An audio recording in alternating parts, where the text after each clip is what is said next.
Hello friends, welcome to my channel. Friends, AP triple ఐటీకి సంబంధించి చాలామందికి అయితే స్పెషల్ కేటగిరీకి సంబంధించి కొన్ని డౌట్స్ అయితే ఉన్నాయి. అలాగే జనరల్ కేటగిరీ కౌన్సిలింగ్ కూడా ఎప్పుడు, అలాగే జనరల్ కేటగిరీకి సంబంధించి కూడా కొన్ని డౌట్స్ ఉన్నాయి కదా, అవన్నీ కూడా మీరు థంబ్నెయిల్ చూసే ఉంటారు. ఇవన్నీ కూడా ఈ వీడియోలో క్లియర్ చేస్తాను. వీడియోని అయితే అక్కడ స్కిప్ చేయకుండా వినండి.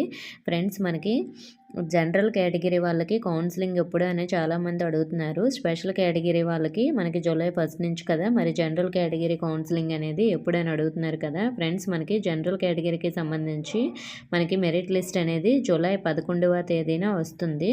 సో మరి మనకి మెరిట్ లిస్ట్లో నేమ్ ఉన్న వాళ్ళందరికీ కూడా జూలై లాస్ట్లో, అంటే జూలై 22 నుంచి 27 మధ్యలో అయితే కౌన్సిలింగ్ అనేది జరుగుతుంది జనరల్ కేటగిరీ వాళ్ళకి. సో ఒకవేళ మీరు ఎగ్జాంపుల్ కోసం నేను న్యూజివీడ్లో మీరు సెలెక్ట్ అయ్యారనుకోండి, మనకి న్యూజివీడ్ క్యాంపస్లో కౌన్సిలింగ్ సెలెక్ట్ అయిన వాళ్ళకి 22వ తేదీన 23వ తేదీన ఈ 2 డేస్లో అయితే జరుగుతుంది. మీకు ఇచ్చిన డేట్లో మీరు వెళ్ళాలి. అలాగే ఒకవేళ మీరు ఆర్కే వ్యాలీ క్యాంపస్కి సెలెక్ట్ అయ్యారనుకోండి, ఆర్కే వ్యాలీ క్యాంపస్లో మీరు కౌన్సిలింగ్కి 22ని కానీ 23ని కానీ వెళ్ళాలి. మీకు ఇచ్చిన డేట్లో వెళ్ళాలి. మీకు ఏ డేట్లో రమ్మంటారో ఆ రోజు కాల్ లెటర్లో అలాగే మెరిట్ లిస్ట్లో కూడా ఉంటుంది. అలాగే మీరు ఎగ్జాంపుల్ కోసం ఒంగోలు క్యాంపస్కి సెలెక్ట్ అయ్యారనుకోండి, 24వ తేదీ లేదంటే 25వ తేదీ జూలైలో అయితే మీరు వెళ్ళాల్సి ఉంటుంది కౌన్సిలింగ్కి.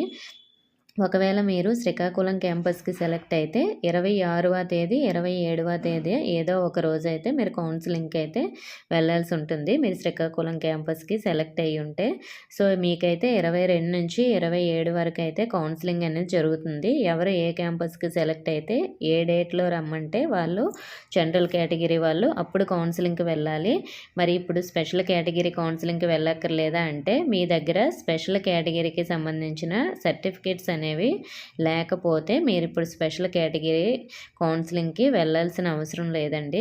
చాలామందికి స్పెషల్ కేటగిరీలో నేమ్ ఉంది కానీ మా దగ్గర సర్టిఫికేట్ లేదు, సో మేము ఇప్పుడు వెళ్ళకపోతే కౌన్సిలింగ్కి జనరల్లో కూడా సీట్ రాదా అనే డౌట్ అయితే ఉంది.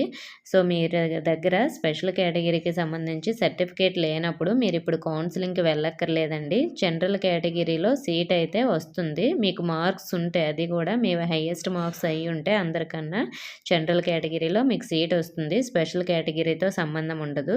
స్పెషల్ కేటగిరీ సర్టిఫికేట్ ఉన్న వాళ్ళకి ఇందులో కొన్ని సీట్స్ ఉంటాయి కాబట్టి ఇందులో అయినా రావచ్చు, జనరల్ కేటగిరీలో అయినా రావచ్చు. కాబట్టి వాళ్ళకి 2 ఆప్షన్స్ అయితే ఉన్నాయి. మీకు మాత్రం స్పెషల్ కేటగిరీ సర్టిఫికేట్ లేదు కాబట్టి ఓన్లీ జనరల్లో సీట్ వస్తే వస్తుంది, లేదంటే లేదు. మీకు ఒక ఆప్షన్ మాత్రమే ఉంటుంది. ఒకవేళ మీరు జనరల్ కేటగిరీకి అప్లై చేయకపోయినా కూడా, అంటే ఆప్షన్ పెట్టకపోయినా కూడా మీ దగ్గర డాక్యుమెంట్ ఉంటే మీరు కౌన్సిలింగ్కి అయితే అటెండ్ అవ్వచ్చు జూలై 1 నుంచి. సో కాబట్టి ఈ ఆప్షన్ కూడా ఇచ్చారు, నేను లాస్ట్ వీడియోలో అయితే చెప్పాను. అలాగే జనరల్ కేటగిరీకి సంబంధించి లిస్ట్ అనేది మనకి 11న రిలీజ్ అవుతుంది కదా. 4 క్యాంపస్ లిస్ట్ కూడా ఆ రోజే రిలీజ్ అవుతాయి. ఎవరు ఏ క్యాంపస్కి సెలెక్ట్ అయ్యారనేది ఆ రోజే చెక్ చేసుకోవాలండి.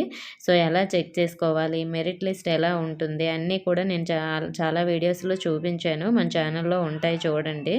సో మీకు ఇప్పుడు అర్థమైంది అనుకుంటున్నాను, మీకున్న డౌట్స్ అన్నీ కూడా క్లియర్ అయ్యాయని అనుకుంటున్నాను. అలాగే జనరల్ కేటగిరీ వాళ్ళకి ఏమేమి డాక్యుమెంట్స్ ఉండాలో నేను ఆల్రెడీ వీడియో చేశాను, అవన్నీ రెడీ చేసుకోండి. స్పెషల్ కేటగిరీ వాళ్ళకి మీకు మెయిల్ అయితే వస్తుంది, మెయిల్కి ఏమేమి డాక్యుమెంట్స్ తీసుకురావాలని అవి అయితే మీరు తీసుకొని వెళ్ళండి. ఓకే ఫ్రెండ్స్, మీకు ఇంకా ఎలాంటి డౌట్స్ ఉన్నా కామెంట్ చేయండి. ఇన్ఫర్మేషన్ ఇస్తే వీడియోని తప్పకుండా లైక్ చేసి మీ ఫ్రెండ్స్కి కూడా షేర్ చేయండి. మన ఛానల్ కొత్తగా చూస్తున్న వారు సబ్స్క్రైబ్ చేసుకోండి. Thank you for watching.